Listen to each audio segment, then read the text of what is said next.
So following in the story of Kamtza and Bar Kamtza, we're going to look at the Gemara. The Gemara says, you're following me on the first page, on the bottom right-hand side. Bottom right-hand side, this is English, my friends.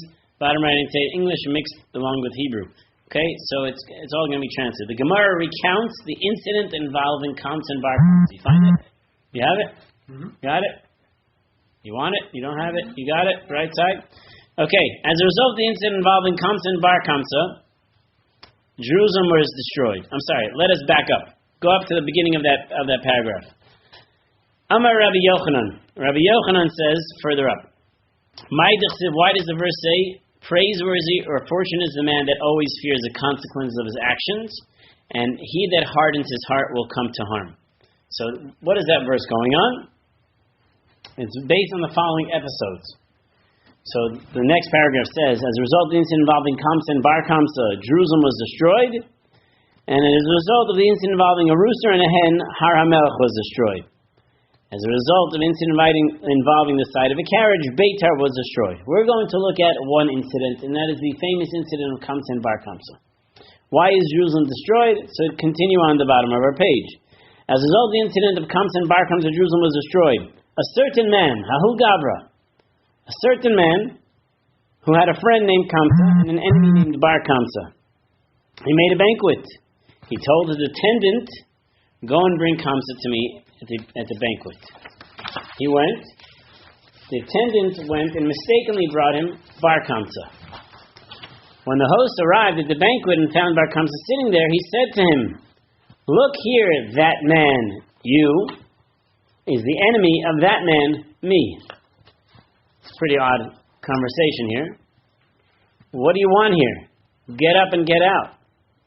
Bar Kamtza said to him, since I have come, let me stay, and I will give you the value of whatever I eat and what I drink. Next page.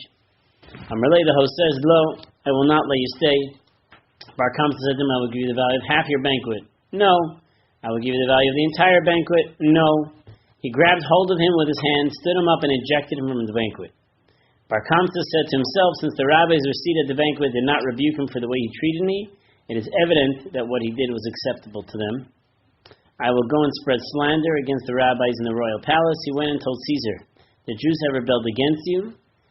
Caesar said to him, who says so? He says, I'll prove it to you. Send them an animal sacrifice and see whether they offered in their temple. Caesar went and sent a fine calf with Bar Kamtza. But as he was going to Jerusalem, Bar Kamtza caused a blemish in the calf's upper lip. He cut it. Or some say he caused a cataract in the eye. He did something to the animal that would render it unusable as a sacrifice. Either way, he ensured that the blemish was in a place where it's considered a blemish for us for the offerings of the temple, but not considered a blemish for them for the offerings outside the temple. So although the animal was unfit to be offered in the temple, the rabbis considered offering it for the sake of peaceful relations with the Roman government. Rabbi Zechariah ben Avkila said to them, but people will then say that blemished animals may be offered on the altar. The rabbis then said, okay, then instead if we're not going to offer the sacrifice, why don't we kill Bar Kamtza? So that he won't be able to go and tell Caesar the offering was refused. So he said to them, no, then people are going to say that if you bring a blemished animal, you're put to death. So we can't do that either.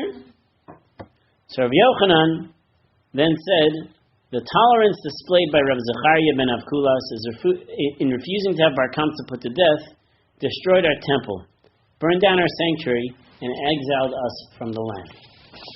Okay? That is the story. The story does continue on further about what then further happened, but that's not important right now. Okay? So now that we've read the story, the question is, can we analyze the story? Because you've heard the story, some of you heard it multiple times, you've not heard it twice here. And the question is, what does the story actually mean? Was Jerusalem destroyed because of one man? Clearly not. God is not destroying it because of one angry man. What lessons are we learning from the story? What messages are we getting out of the story? Now, some of the messages you're going to get is going to be when you analyze who's in the story, who's not in the story, and what was said in the story. I'll give you a hint. Who's mentioned in the story? What names do you know that are mentioned in the story? Kamtza, Bar Kamtza, Bar Kamtza? Caesar. Caesar. Not the host. Not the host. Not the host. Not the servant. God's not mentioned. The host not mentioned. Why? His name is not mentioned. Because it's a general idea. The host is a general idea how people conceive the their ego so much prevalent over the other feelings, so they can't forgive people. And this is like a. So I guess the question is, if the host, if the major part of the story is the host, then wouldn't you think we should mention his name? That's why I'm saying it's a general idea of all people qualities. So again, no need for names. No need for names. No need for names. So the rabbi who judged what to do. The rabbi who judged what to do, he's mentioned. Right. So we basically have four names mentioned: Kamtza, Bar Kamtza, Caesar, and Zechariah ben Abkilos. Rabbi Zechariah ben Abkilos. Four names mentioned in the whole story. Whose names are not mentioned? So we said. The host is not mentioned. The servant is not mentioned. The rabbis aren't mentioned. Right? So the only players that we actually have in the story are like peculiar players here. Right? Who is mentioned and is not in the story? Who's mentioned and is not in the story? It's always the trick question. Who's mentioned and is not in the story? Kamtza. He's not. Yeah. He's not in the story. Oh, that's true. He's not in the story. The story is that Kamtza and because of Kamtza and Bar Kamtza, Pete and Repeat fell into a boat. Right? So because of Kamtza and Bar Kamtza, Jerusalem was destroyed. What does this have to do with Kamtza? Kamtza is a name. Kamtza is a name. So the Talmud says over here, because of this fight, they got into this fight. After he got thrown out of the party, so what ended up happening? He went to Caesar. He told him that the Jews don't believe you. He blemished the sacrifice, and then so they couldn't offer it in the temple because he wanted to show Caesar that they don't like Caesars. They're rebellious. Right? So Kamtza is not mentioned, yet his name is a prominent name in the story. And we're told that because of Kamtza and Bar Kamtza, Jerusalem was destroyed. Kamtza really has nothing to do with it over here. So why is he mentioned if he's not even in the story? So there's actually three people's names that are in the story who are in the story. Can I guess? Okay. My assumption. I think it's the opposite of a good. The Bar Kamtza, actually it's the opposite of Kamtza. It goes together all the time. You don't have to say about good ones when you're talking about completely a contrast, opposite. So meaning Kamtza is a person or is it a theme? It's a general idea. General idea. Yes. Kamtza is a general idea, and that always goes along with his buddy, Correct. the opposite idea, Bar Kamtza. Okay? I don't think that Kamtza has any place in the story. No place in the story, just a mistaken name. No, I mean, I'm just saying that Bar Kamtza was the one who caused all the trouble. You know, like the point of not inviting Kamtza is really not relevant. It was mistakenly done. Right. Mistakenly done. Mistakenly done. It wasn't. The idea is it's a contradiction in between good and bad. The good that you don't have to mention good to talking about bad. We don't know that Kamtza is good.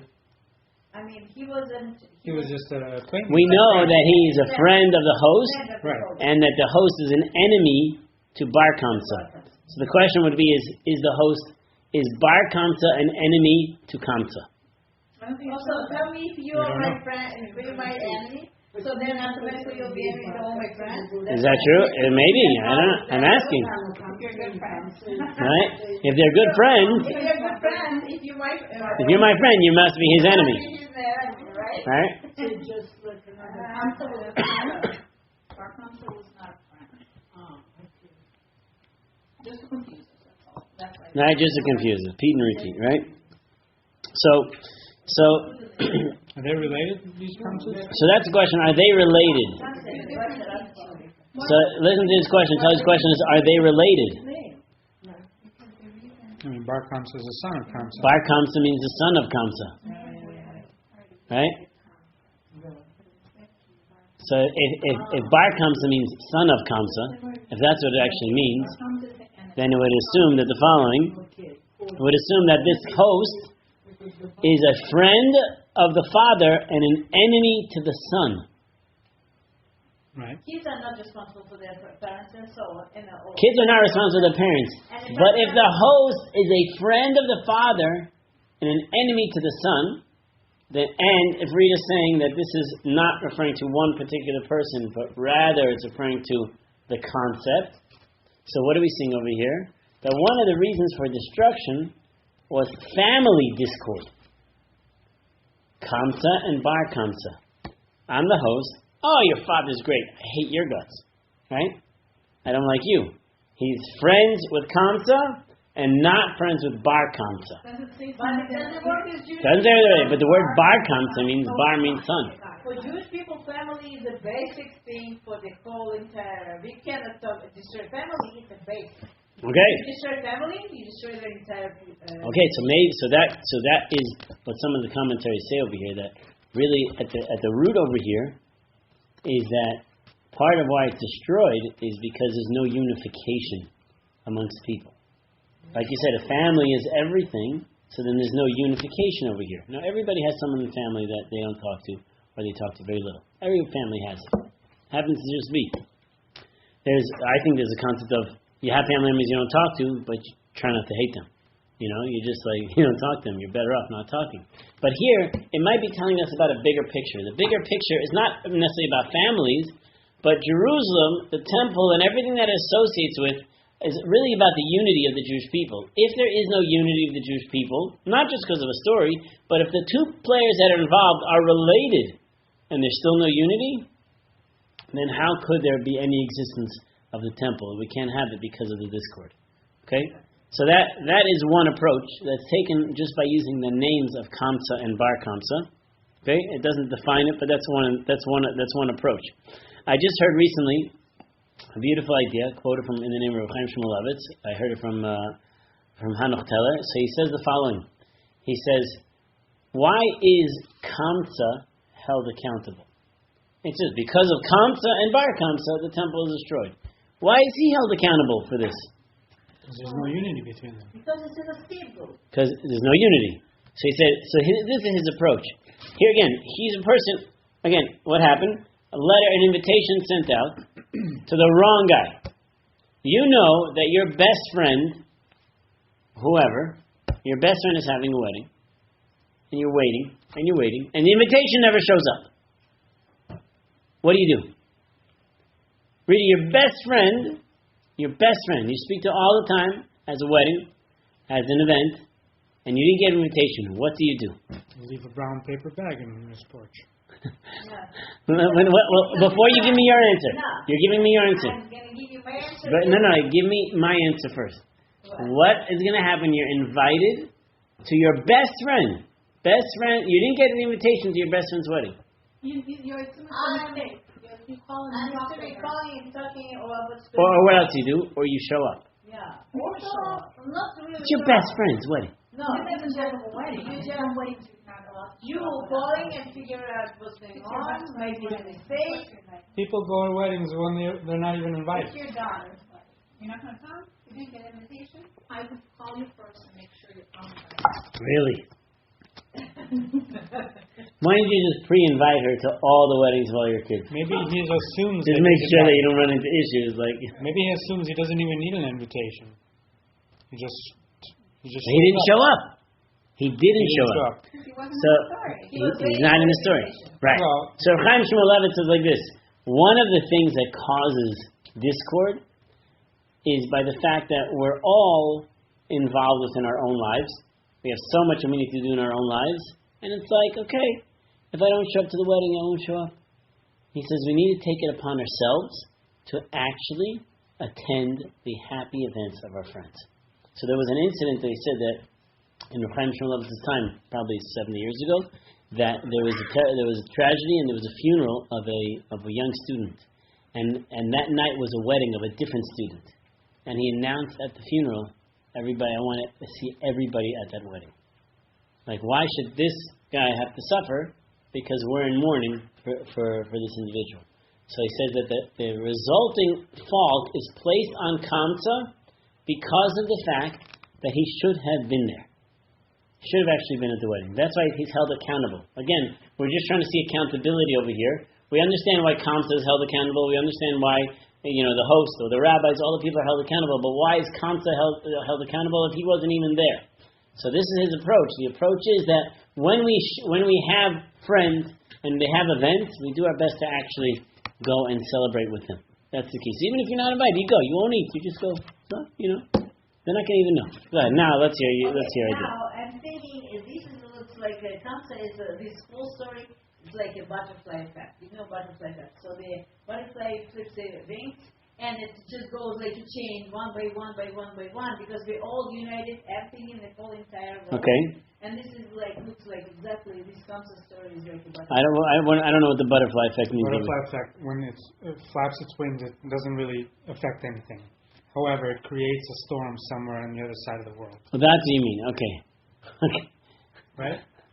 Okay. Because everything connected in the world. Well, so over here, So now, this is what we need to ask the following question. At the beginning of our paragraph, we learned the following line. Rabbi Yochanan asked a question, and the question they asked from a verse in Proverbs, in Mishlei, was, what is an illustration of an example of someone who is fortunate that always fears the consequences of his actions, and that he hardens, and that those who harden his heart will come to harm?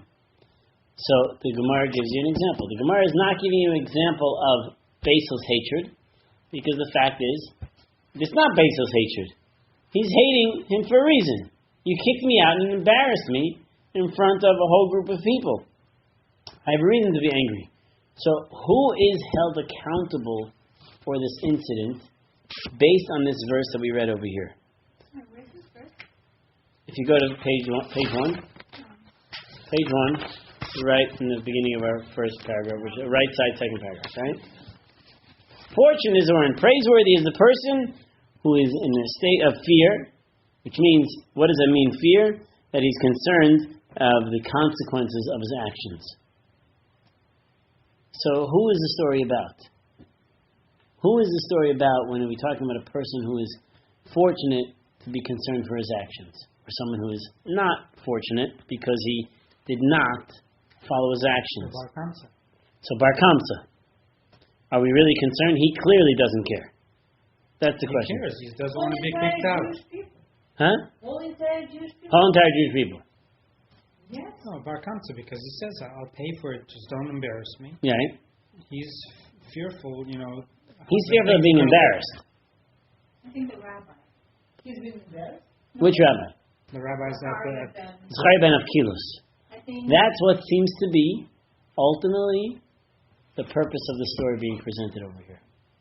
The nuance of the story is not about the host, not even about Kamtza and Bar Kamtza, and not even about the rabbis, but the nuance of the story is the ending of the story. If you notice in the Talmud it said, Amar Rabbi Yochanan. Rabbi Yochanan said, what's an illustration of this? And then at the end of our story, we had another statement.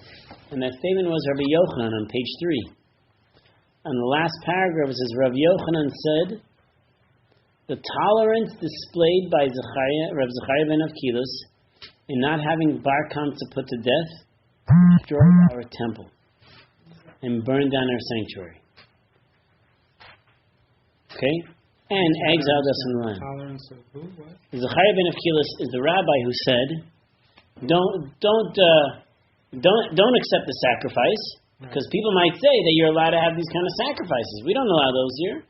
They said, okay, fine. So then we'll kill Bar Kamtza. So don't kill him, because people are going to say if you offer a bad sacrifice. So he's trying to be careful here. He's just weighing his odds or whatever. He's just trying to play his cards. We can't do this because people might say this. We can't do this. People can't say this. Comes along Rabbi Yochanan and says, because of him and his tolerance, his humility, therefore the temple was destroyed. You have to take a stand, right? You can't just say, let's do this, let's that, and always take a different side. So now, back to our beginning. Rabbi Yochanan brought a verse and he said, praiseworthy is the person who is always afraid of the consequences of his actions. And his other line was, And he who hardens his heart will come to harm. Okay? Someone who hardens his heart, he will fall. So now, what happened in this scenario over here? Zechariah ben Kilos did not harden his heart. He was actually the most caring. Well, it's not a good idea for us to take the sacrifice because there might be other Jews who eventually will do it like this. And then when they wanted to kill Bar Kamtza, he says, it's not right. Shouldn't put the man to death. So he's being very humble. He's being very, I guess we'll call it politically correct. He's concerned about what other people might think in the scenario over here. But ultimately, that causes destruction. Because he is not the one who's actually thinking about, ultimately, the future. Do you understand that? Do you see where he's not seeing the future here? He's kind of seeing the future. What is he seeing? Like short-term consequences. What's the short-term consequence? Oh, but these people might do this. Right. These people are not going to be sacrificed. The temple was going to be destroyed. So it's clear in the story that nobody thought the temple was going to be destroyed. Nobody. Not the hosts who kicked them out, not the rabbis who were at the party. Nobody thought it was, except for the rabbis who were there when they didn't accept the sacrifice. When they said, fine, we won't accept the sacrifice, but we should kill Bar Kamtza because we are concerned about what the consequences are going to be if we let him live. So you can just do that? You can just kill someone? And that's a good question, right? Can't we just kill him? But they knew that he was a traitor, and he was doing it to try to... But they saw that he was a traitor, obviously. They saw what he was doing, okay? And they saw his, his anger and his animosity. So he said, if we allow this, if we leave him alive, then it spells trouble for us. Meaning the rabbis at the time want to be able to... They're in a difficult situation over here, where Rome is going to attack and destroy everything. And they see that this is a person who is considered a rodate. He's considered a murderer here. He's a rat. He's trying to get the government against him. So you would have a mitzvah in order to kill him. But this is how they saw it. And he said, no, we can't do this. Not because of him. Zechariah ben Kilos was not worried about him. They said, if we do kill him, other people might be afraid to offer a sacrifice because they'll be afraid that my sacrifice has a blemish in it. I might get killed for that. So he was not concerned about the death of this man. That didn't bother him. He was just worried what other people might actually think over here. It's a relevant concern, though, right? I'm not saying it's not. It's a definitely relevant concern. The nuance that Rav Yochanan is presenting to us is: fortunate is the person who understands the consequences of his actions. And he ends the whole story and he says, because of Zechariah ben Kilos, the temple is destroyed. It's conflicting. He wasn't fortunate. Because he cared. Right, well the sentence is, fortunate is the one who sees his consequences, and he who hardens his heart will come to harm. So somehow, in this story, Zechariah ben Kilos hardened his heart by seemingly letting everything go. But how isn't it like a sin to just kill the person? Not if the guy is upfront to know, so people will follow his steps. So upfront, let's kill this guy. So the next one will know, not going to be afraid to give it. No, so that's again. He's saying don't do it because people might be afraid that they're not going to bring a sacrifice. How do they think about that? I don't know. But what's clear, I'll tell you this, what's clear from the story over here with him is that his concerns of what other people might think seem to be a little bit far-fetched. I don't know if they are, but they seem to be a little bit extreme. People are going to think this is going to happen, people are going to think, we can't do this. So he's always walking on eggshells, making no decisions. So similar to what Elvira said before, is that one of the causes of destruction is not having a stance, is not taking a stance for what you believe is actually just. Right, so you should do what you know is right to do. Do what you know what's right to do. No matter the consequence. Well, right, well, at least in this point of view, do what you need to do. So you have in the story, this concept is played out twice in the story. It's played out when the host is not willing to let this man stay. Under any circumstances, not willing to stay. So that is on the negative side. He's not giving in any way. He's being so stubborn about it, so that's going to cause destruction. But then you have the other side of the coin where he's giving in, or the concern is for every other permutation possibility that he doesn't give into anything. He has no sense of boundary, and that leads to the second half of destruction. Right? So the story plays out in extreme scenarios over here. The host, his name is not mentioned because, as you said, it's an archetype, it's a generalization of some sort, is one. And then the second thing is not really about the host, but really about the fact that you have a rabbi. Again, on the highest level, he's a rabbi, he's a kohen, and he's not willing to actually set the stage of what our plan has to be. So these are two distinct ideas that we have when it comes to the ultimate destruction. The destruction is coming from people becoming too difficult, too hard, and not being flexible enough. And sometimes people are too flexible, and that ultimately leads to destruction as well. Okay, so these are two scenarios that Rabbi Yochanan is actually presenting over here, that you need to be concerned about the future. So number one, the host, you should have been concerned about the future. You should have noticed that by getting so angry, it's going to make a person super upset, and we don't know what those consequences are going to be. You did not see the future, and Zechai ben Avkilas as well. With your ends, with your consequences, with your responses, you also didn't see the future. But it's coming to us on both sides, and that could be the other reason why it's called Kamtza and Bar Kamtza, to show that there's opposing sides that's coming from different patterns of the way we actually see things. Okay, does that make sense? Question. In both scenarios, the future is that you're supposed to somehow, foresee, are very extreme. Like, I'm sure the host wasn't assuming the guy was going to, right, go turn everyone in, and then I'm sure the rabbi wasn't assuming the temple was going to be destroyed. So how are we supposed to... Correct, right. That's an amazing question. So I don't know if I have a good answer to that question, but like, the extreme happened, and at least in the case of the host, it's not so much that he you should have realized it, the guy was going to go, postal, right? It's like we live in a time right now, you say the wrong thing to the wrong guy, and the guy could, come with guns to the school and, decide to do anything. So I think the answer to that is, and therefore we have to be super sensitive, super sensitive. I mean, super sensitive to these types of scenarios. At least the first half. You have to be sensitive to know that, like, I really don't want this guy at my party. He bothers me to no end. But once I already tell him to leave, and now he says, please let me stay, I'll pay for my food, it'd be like, you know what, I see he's already embarrassed. I see he's already this. You know what, I'll just let it go. So I think the first level is just a general level of sensitivity towards somebody else's feelings that is not presented over here.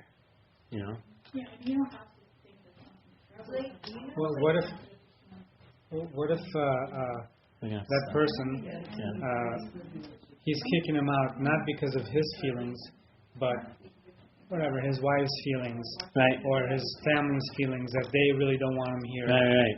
So it's a good question, because your point of making that maybe it's not about his feelings, maybe it's somebody else's feelings, right? A few years ago, I think we saw a concept on it that this is a story about political feuds. About political feuds, and if it was about political feuds, then it meant that I don't want to have anything to do with you. You can't even be in my party, right? You can't even be at my event because of the fact that there's such animosity from a political side of things. So you're right, it could have been that it wasn't even the host. It could have been his wife or somebody else says, no matter what you do, get this guy out of the party. And that story is telling you the story of that when feuds get so strong they become politicized to that point, where you don't even care about the other person's feelings, you're just attacking full force, that's the recipe for destruction. Okay, so it's not really an answer.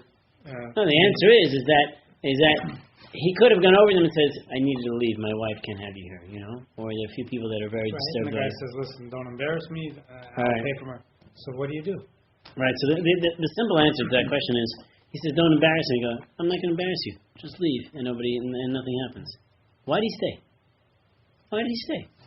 Looking for trouble. No, he wanted to make a statement, and this is to stay. He made a statement. He wanted to make a statement. So now, if we're blaming the host, then we should just as well blame him. If he says that you need you to leave, Equally, they are equal. That's why, and I just read another story, like in history, it's actually proven. So to answer your question, the point is the great leaders differ from the regular leaders for being able to anticipate much farther than the regular people. So, you understand? Yeah. As a political Meaning the great leaders have a much greater vision when the average person actually sees. Exactly. Than the road rage guy who's driving the road, you know? But this is not referring only to great leaders. This is like applying to all of us. It's a general idea, but it is applying to all of us. Overall. It's not a particular person, it's just general. To strive to that level. You understand, but the reason the great rabbis are great rabbis is because they have this. I'm just saying it's not. Right, isn't this for everybody? Aren't we all supposed to take a lesson? Can we all be visionaries like that? That's what she's asking. It's a good question. If we're aware of it, it doesn't make sense. And just because we're aware doesn't mean it's going to be practically possible to achieve that type of. I don't think it's a practical idea for regular people. Well, it has to be. That's what I'm saying. It has to be the lesson. It has to be the lesson that we're taking home is going to have to be something practical, not just like, let me make sure that I call my senator and let him know. Like there's no practicality for that. It has to be something that's a take home. On the regular level, it's just like you just anticipate, be sensitive, and so on. But on the bigger picture, you will have great leaders. They suppose to anticipate starting from little thing up to the grandeur thing. Okay, so but to answer your question, it would be Ashrei Adam Mefachi Tamin, that what the verse is actually saying over here is praiseworthy is the person who creates within himself a sense of leadership vision to really look towards the future of what his results are going to be. Meaning that it's not. You're right. The average person doesn't have that, and that's why the verse is telling you praiseworthy is a person who can create that for himself, who strives to look for that vision. He doesn't have to be a leader. He just has to look in the world of vision. He has to be able to notice things from his past experiences, from her present experiences, to be able to notice things so he can actually have an appropriate vision and handle things appropriately to see what's going to be. That's why I think maybe that's the middle ground of the two of you of the discussion over here. You know, that praiseworthy is a person like Ashrei Yoshvei is the same praiseworthy over here, is to be able to have a type of vision that you can actually see towards the future of what it is. And again, on the other side, who would have thought that would Zechariah ben Akilas think that this guy would go ahead and do this and destroy the temple? Well, the rabbis did think that. The other rabbis thought, yeah, he will do this. He's so diabolical, but we need to kill him because of this. But he's more worried about what other people might say. I don't understand that. Come up with an announcement. You know, hey, by the way, if you bring a blemished animal, nothing will happen to you. Everything's okay. Why not make that statement? But at that moment, when they had to make a quick decision, his concern was, did I dot all my I's? Did I cross all my T's? There might be something that might not work. Now again, he had a reason for it, but I'm not sure what that reason is. At that time, he probably thought he was doing the right thing. Right. Foresight was, thinking that it's going to cause worse things for the general population. Right. All right. But again, the Rav Yochanan, who brought up the story and ends the story, seems to be pointing a finger over here. Yeah. That's what it seems to be. He's pointing that finger, which is, it's not the way we usually look at the story. The way we usually look at the story is the finger pointing is either on the host, or Kamtza or Bar Kamtza, or the rabbis, right? But the finger pointing, if you look in this passage, seems to be pointing directly at Zechariah ben Akilas, right? Now, why would they mention his name is a whole other story. Because, it's a pretty embarrassing experience, on the account of you, the temple was destroyed. If that's a real person, I don't know. All the relevant details are in the story. Right. There's nothing missing in the story, right? Whatever we need to know is in that story.